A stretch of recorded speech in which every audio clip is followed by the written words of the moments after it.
So students, in this video lecture, I am explaining lecture 5 that I have given in the PDF on WhatsApp. In this lecture, I will explain a relationship between electric field and potential due to uniformly charged spherical shell, equipotential surfaces, and some numericals. So first of all, let us see what is the relation between electric field and potential. Suppose a uniform electric field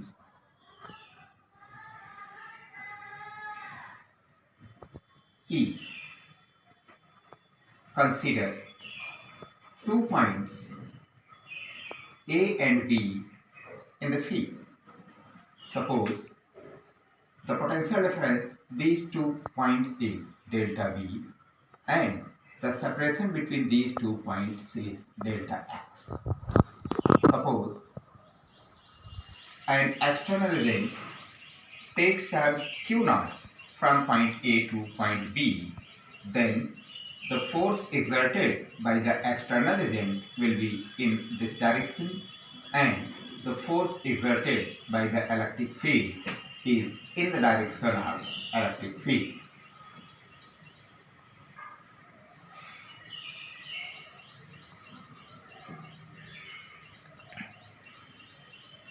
Then see the potential difference between points A and B is equal to work done by agent in bringing 1 unit charge from A to B without acceleration. Therefore, we can write delta W is equal to Q0 into delta V. This is work done by external agent in carrying charge Q0 from point A to point B. Now, see again, the work done by the external agent can be calculated by another way.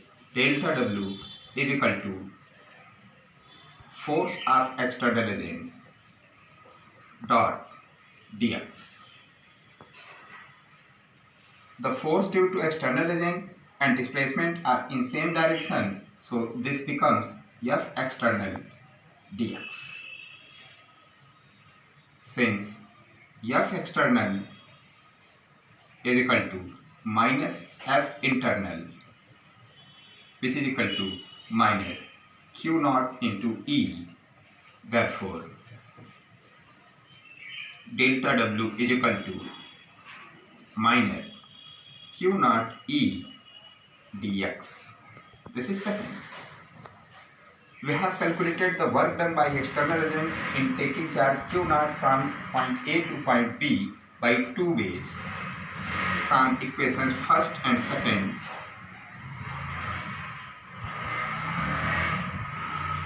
we see that Q naught delta V is equal to minus Q naught E dx. Q naught cancels out and we get V equal to delta V equal to minus E dx, or in vector form delta V equal to minus E dot dx. This relation is also written as E equal to minus dV by dx. In general,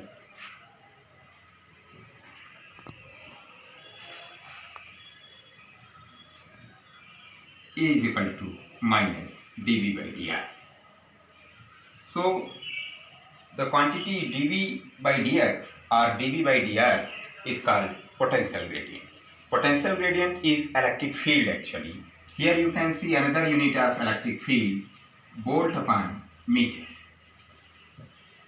This means where there is electric field, there will be potential gradient. This minus sign means here the direction of electric field is that in which potential decreases. So at point A the potential is less and at point B potential is more. This is the relation between electric field and potential. You remember delta V equal to minus E dot dx or E equal to minus dV by dx. Now see potential due to uniformly charged spherical cell.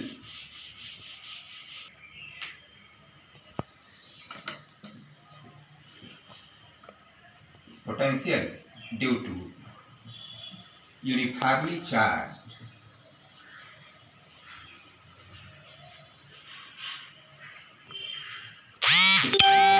cell.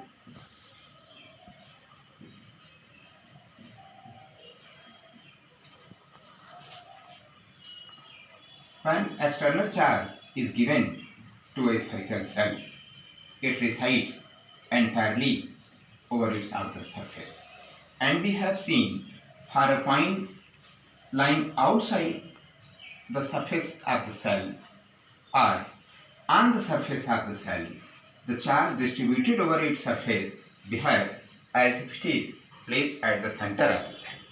Therefore, we can write potential at a point P which is outside from the surface of cell by using the formula potential due to a point charge. This is electric potential at a point P lying outside the surface of the cell, and on the surface of the cell we have 1 upon 4 pi epsilon naught q upon capital R, because the charge distributed over the surface behaves as if it is placed at the center. So I am considering here this charge distributed over the surface is placed at the center O. So I am getting these both formulas. Now if we want to find out electric potential at a point in the interior of the cell, then for a point lying in the interior of the cell,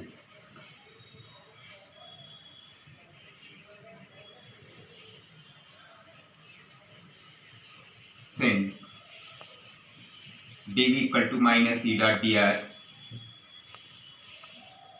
we have seen that the electric field in the interior of the shell is 0. Therefore, dV equal to 0. This means if one goes from the surface of the cell to interior of the shell, then the change in potential will be 0. This means the potential will be the same as on the surface. So, the potential in the interior of the cell is the same as on its surface, 1 upon 4 pi epsilon naught q upon R. If we multiply above and below by R, here we will get 4 pi R square. So q upon 4 pi R square will become surface density of charge sigma R upon epsilon naught. This result can be summarized in this graph.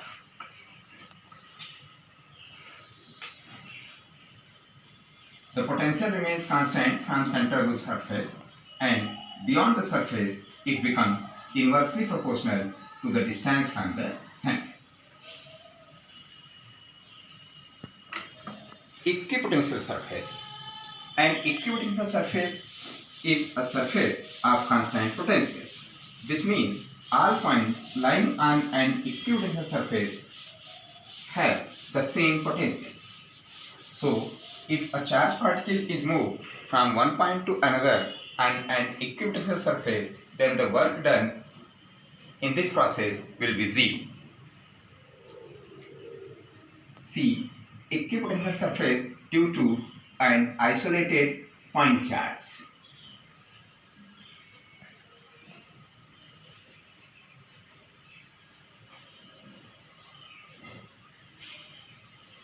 successively, the distance between respective equipotential surfaces increases. They are not equidistant. If we have a uniform electric field, then in the uniform electric field, the equipotential surfaces will be planes. If this is uniform electric field in z direction, then equipotential surfaces will be in xy plane. This means equipotential surface and electric field lines are always perpendicular to each other.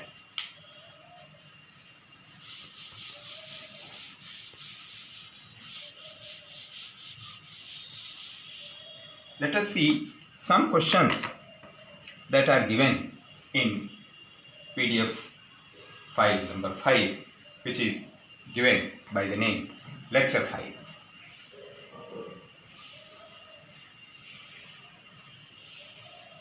One question I have given: calculate potential at a point P due to a charge of 4 into 10 power minus 7 coulomb located 9 centimeter away.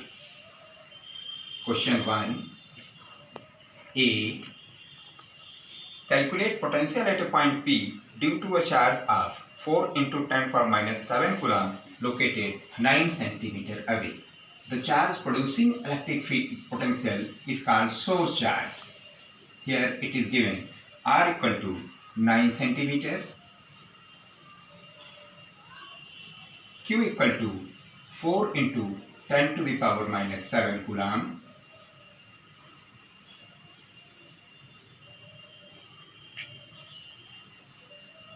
therefore, potential at point P is given by this formula: 1 upon 4 pi epsilon naught Q upon R. See, 9 into 10 to the power 9 for 1 upon 4 pi epsilon naught, for Q 4 into 10 to the power minus 7 upon R, which is 9 into 10 to the power minus 2. After cancellation, we are getting 4 into 10 to the power 11 minus 7 equal to 4. Bold. In the part B of this question, it is asked: obtain the work done in bringing charge 2 into 10 power minus 7 coulomb from infinity to point B. Does the answer depend on the path along which the charge is brought? See, the potential at this point is 4 into 10 power minus 4 volt, and it is asked how much work is done if a charge of 2 into 10 power minus 7 coulomb is brought at this point. Then you know this is work done in bringing 1 unit charge at point P. Therefore, work done in bringing charge Q from infinity to this point will be Q into Vp. Q equal to 2 into 10 to the power minus 7 and Vp 4 into 10 to the power 4 volt. This becomes 8 into 10 to the power minus 3 joule.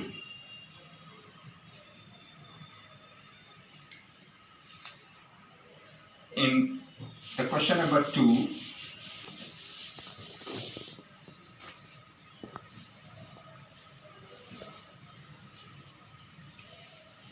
two charges. In question 2, it is given that two charges 3 into 10 to the power minus 8 coulomb and minus 2 into 10 to the power minus 8 coulomb are located 15 centimeter apart. See, the separation between the charges is 15 centimeter. One charge is 3 into 10 to the power minus 8 coulomb and the other charge is minus 2 into 10 to the power minus 8 coulomb.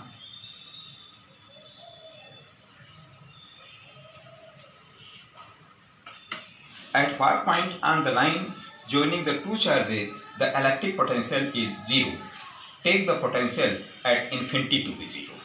So if we are taking potential 0 at infinity, then at what point on the line joining these two charges the potential will be 0? See, this question is important question because it will give you two answers. One point will be in between the two charges and the other point will be outside of the two charges, nearer the charge of smaller magnitude. See, the potential due to a point charge is given by 1 upon 4 pi epsilon naught q upon r. V is proportional to Q, the magnitude of source charge, and it is inversely proportional to the distance from the source charge. If at a point P, between the two charges, the potential is 0, then 0 equal to potential due to charge Q1, 1 upon 4 pi epsilon naught Q1 upon, suppose this is X, and potential due to this negative charge at point P is 1 upon 4 pi epsilon naught Q2 upon, let it is R minus X, or 9 into 10 to the power 9 into 3 into 10 to the power minus 8 upon X plus. Actually, this charge Q2 is negative, so this sign will become negative.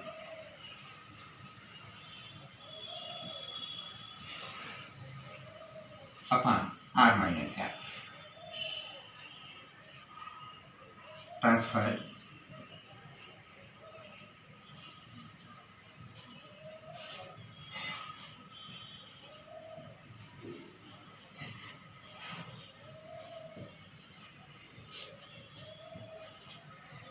Cancellation. We get 3 upon X equal to 2 upon R minus X, or 3R minus 3X बराबर 2X, और 5X बराबर 3R, or X equal to 3R by 5. It is given that R equal to 15. So this is 3 upon 5 into 15, 9 centimeter. So the potential will be 0 at a distance 9 centimeter from the charge of larger magnitude, that is 3 into 10 power minus 8 coulomb. This is first answer. For getting second answer, we see the potential at this side will never be 0, because this side will be nearer to the charge of larger magnitude, so potential due to this charge will be more in this side for all the points. But nearer to the charge minus 2 into 10 power minus 8 coulomb, the potential will be 0.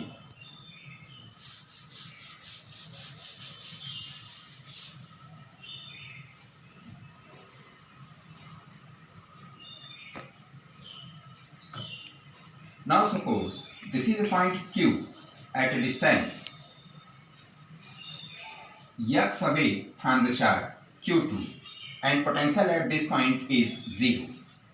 Then 0 बराबर potential due to positive charge 1 upon 4 pi epsilon naught Q1 upon R plus X, and potential due to negative charge 1 upon 4 pi epsilon naught Q2 upon X. Putting the values and transferring, we have Q1 upon 4 pi epsilon naught R minus X equal to, this charge Q2 has negative sign, so I am transferring with positive sign, Q2 upon 4 pi epsilon naught X. Putting the values, 3 into 10 to the power minus 8 upon R minus X equal to 2 into 10 to the power minus 8 upon X. Again we have 3 upon R minus X equal to 2 upon X, or 3X equal to 2R minus 2X. So 5X बराबर 2R, that is 2 into 15, that is 30. So X equal to 30 upon 5, 6 centimeter. So we have got the answer. This point Q is at a distance of 6 centimeter from the charge of smaller magnitude, and its distance from this charge Q1 of larger magnitude will be 15 plus 6, that is 21 centimeter.